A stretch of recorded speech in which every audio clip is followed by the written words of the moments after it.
हनुमान् श्रीपदो वायुपुत्रो रुद्रो नघोजरः अमृत्यवीरवीरश्च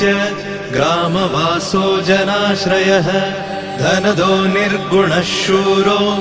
वीरो निधिपतिर्मुनिः पिङ्गाक्षो वरदो वाग्मी सीताशोकविनाशकः शिवः शर्वपरो व्यक्तो व्यक्ताव्यक्तो धराधरः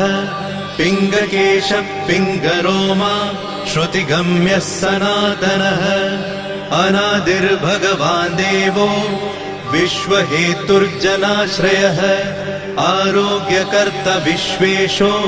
विश्वनाथो हरीश्वरः भर्गो रामो रामभक्तः कल्याणप्रकृतिस्थिरः विश्वम्भरो विश्वमूर्तिर्